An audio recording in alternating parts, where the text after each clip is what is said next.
Assalamualaikum warahmatullahi wabarakatuh. Alhamdulillah, segala puji bagi Allah Subhanahu wa taala. Salawat dan salam kepada Nabi kita Nabi besar Muhammad sallallahu alaihi wasallam. Anak-anakku semua, kelas 8 SMP Al-Irsyad yang dimuliakan Allah Subhanahu wa taala. Pada kesempatan pagi hari ini kita mengucapkan syukur dan salawat kepada Nabi kita, seraya berdoa mudah-mudahan kita senantiasa dalam keberkahan dan kesehatan yang diberikan oleh Allah Subhanahu wa taala kepada kita semua. Amin ya Allah ya rabbal alamin. Anak-anak semua, pagi hari ini Ustaz Didin akan menyampaikan materi yang berkaitan dengan sujud, yang sebagaimana pada minggu lalu Ustaz Didin sudah menyampaikan berkaitan dengan sujud syukur, sujud tilawah, dan terakhir hari ini adalah berkaitan dengan materi sujud sahwi. Antum hari ini bersama Ustaz Didin, ya. Anak-anakku semua, kelas 8 yang dimuliakan oleh Allah Subhanahu wa taala. Ketika kita berbicara tentang belajar atau menuntut ilmu, maka yang perlu kita ketahui adalah, atau yang perlu kita pahami di awal adalah tujuan kita untuk menuntut ilmu atau tujuan kita untuk mempelajari sesuatu. Berkaitan dengan materi sujud sahwi, kurang lebih ada dua tujuan kita di dalam mempelajari materi ini. Yang pertama adalah agar aku akan pengertian dari sujud sahwi. Yang kedua adalah anda mengetahui dalil-dalil yang berkaitan dengan sujud sahwi, baik itu dalil hadis maupun dalil Al-Quran. Yang ketiga, yang terakhir adalah agar antum mengetahui tata cara melaksanakan sujud sahwi. Ya, seperti itu ya. Baik, kita masuk ke poin.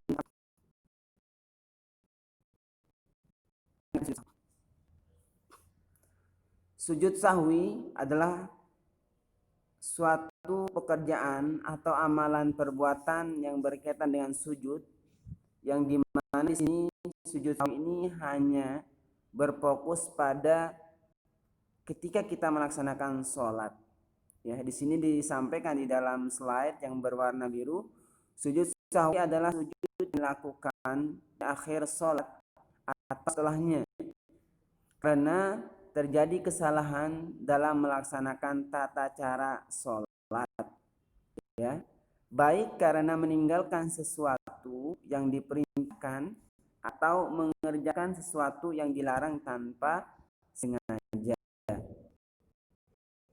Poin ini menunjukkan bahwasanya apabila kita ketika meninggalkan syarat dan rukun sholat, ya, atau kita melakukan yang di luar dari syarat dan rukun sholat, seperti itu ya, itu akan kita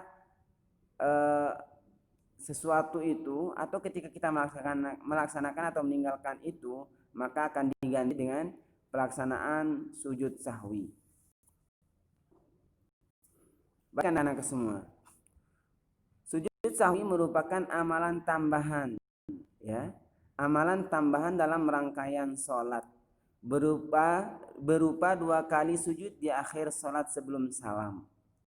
Nah, ketika kita meninggalkan atau lupa posisinya di sini, ketika kita meninggalkan atau kita lupa di dalam melaksanakan atau menunaikan rukun-rukun sholat atau syarat-syarat sahnya sholat, maka kita harus melakukan yang namanya sujud sahwi sebagai pengganti dari lupa kita di atas, seperti itu ya, sebagai pengganti, seperti itu. Jumlahnya 2 sujud, seperti itu ya. Baik, kita lanjutkan. Nah, ini akan ada penjelasan akhir ya. Akan tetapi jika baru ingat melakukan kesalahan itu setelah salam, sujud sahwi boleh dilakukan setelah salam. Nah, ya. Kalau yang kita dapatkan yang di ini kita dapatkan itu adalah melaksanakan sahwi ketika dalam sholat atau di akhir setelah kita tasyahud akhir sebelum kita salam kita melakukan sujud sahwi seperti itu. Namun dalam keterangan di sini ya penjelasan terakhir ini ketika kita lupa ya, ketika kita lupa maka kita boleh melaksanakannya di akhir sholat atau ketika lupa salam itu baru kita apa seperti itu ya. Kapan kita insyaallah semasa kita berada di dalam tempat itu. Baik, kita lanjutkan. Setelah kita berbicara tentang pengertian sujud sahwi, maka yang kita lanjutkan materinya adalah berkaitan dengan sujud, dalil-dalil sujud sahwi. Ya, sebagai penguat ya. Ternyata memang sujud sahwi itu dijelaskan oleh Nabi kita Nabi besar Muhammad SAW yang diriwayatkan dari Abu Sa'id Al-Khudri, Rasulullah SAW bersabda, apabila salah seorang dari kalian ragu, tulis ya, pertama ragu dalam sholatnya sehingga dia tidak mengetahui berapa rakaat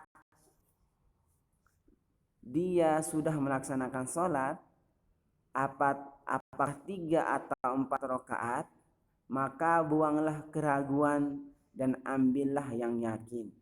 Setelah kita ragu maka kita harus mengambil solusi, kita buanglah keraguan kita itu, kita ambil yang yakin. Misalnya kita melaksanakan pada saat itu kita melaksanakan sholat zuhur. Ketika kita sudah berada di rakaat keempat misalnya, kita ragu ya, ini rakaat 3 atau rakaat 4 ya. Nah, tapi kita lebih cenderung yakin kita sudah rakaat ketiga. Ya udah, makanya kita buang keraguan kita untuk rakaat keempat, maka kita yakini ketika itu pelaksanaan sholat itu di 3 rakaat saja. Seperti itu ya. Itu yang kedua. Kemudian sujudlah 2 kali sebelum salam. Sujudlah dua kali sebelum salam. Ini berarti di akhir ya, setelah tasyahud akhir selesai.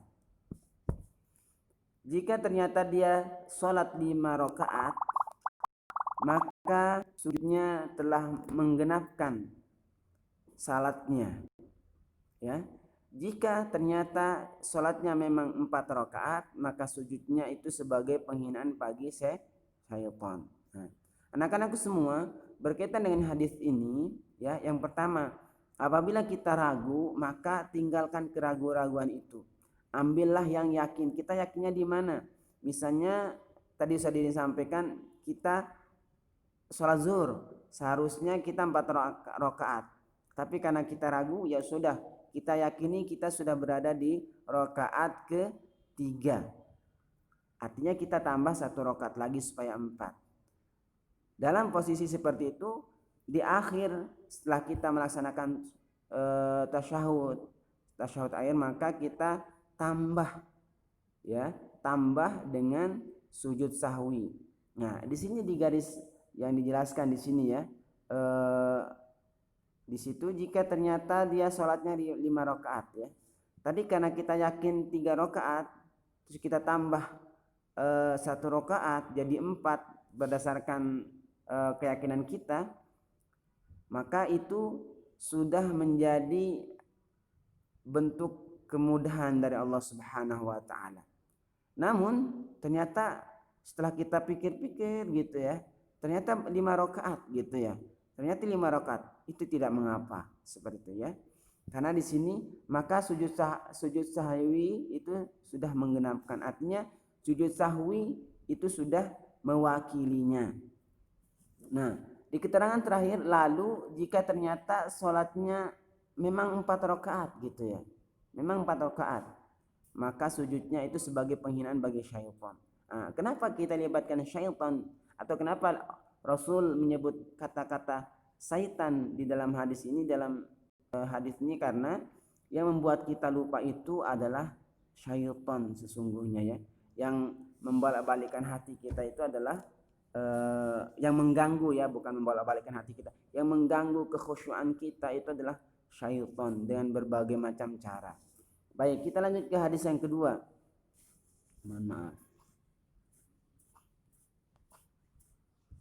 Hadis yang kedua adalah diriwayatkan dari Abdullah bin Buhainah. Rasulullah SAW bersabda, pernah melaksanakan salat zuhur namun tidak melakukan duduk tasyahud awal. Ya.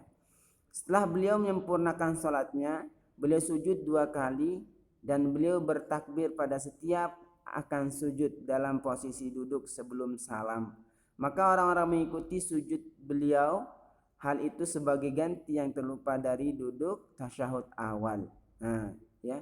Salah satu rukun dari salat kita adalah tasyahud awal.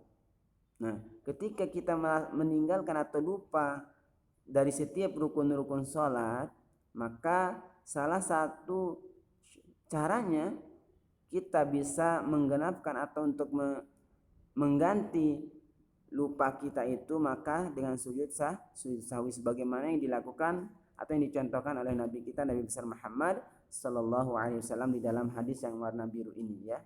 Di sini keterangannya. Ketika kita misalnya lupa apa di dalam salat, maka kita ganti dengan sujud sahwi. Baik. Kita lanjutkan ya.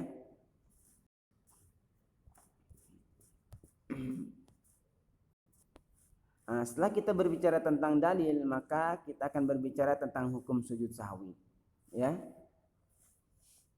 Hukum sujud sahwi di sini ulama berbeda pendapat tentang hukum sujud sahwi. Ada ulama yang mengatakan hukumnya wajib, ada ulama pula yang mengatakan sunnah. Di sini ya, ini sebagai penjelasannya yang di warna biru, slide yang warna biru tua ya. Ternyata para ulama itu bersepakat bahwasanya hukum sujud sahwi itu adalah wajib. Masya Allah, mohon maaf ya. Sebagian besar para ulama itu berpendapat ya di sini yang kuat ya, pendapat yang besar, pendapat yang lebih banyak yaitu sujud sahwi itu adalah wajib. Karena Rasulullah SAW melakukan sujud sahwi ketika ada sebab-sebabnya. Sebagaimana tadi hadis yang tadi. Seperti itu ya. Baik, kita ketika kita berbicara tentang poin-poin yang tadi, pengertian, terus dalil dan hukumnya, maka kita akan bisa menarik kesimpulan ya. Kesimpulannya adalah sujud sahwi adalah sujud yang dilakukan di akhir salat atau setelahnya karena terjadi kesalahan di dalam melaksanakan tata salat, baik karena meninggalkan sesuatu yang diperintahkan atau mengerjakan sesuatu yang dilarang tanpa sengaja. Bagaimana hukum sujud sahwi? Sebagian besar ulama berpendapat bahwasanya hukum sujud sahwi adalah wajib. Demikian anak-anakku materi pada kesempatan pagi hari ini. Terima kasih atas perhatian antum semua. Mudah-mudahan antum senantiasa diberikan keberkahan ilmu dan menjadi generasi yang sukses di dunia wal akhirah. Kita akhiri, subhanakallahumma bihamdika asyhadu an la ilaha illa anta astaghfiruka wa atubu ilaik. Assalamualaikum warahmatullahi wabarakatuh.